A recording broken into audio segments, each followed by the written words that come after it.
Hello po, ito na yung ginawa kong mga piñata na sila yung mga pumalo.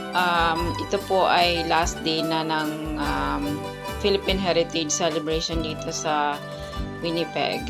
Yan po. At instead of palayok, ito po ang ginamit namin para safe sa lahat.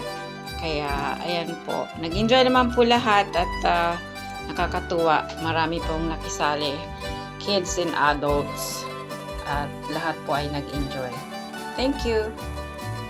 Bye.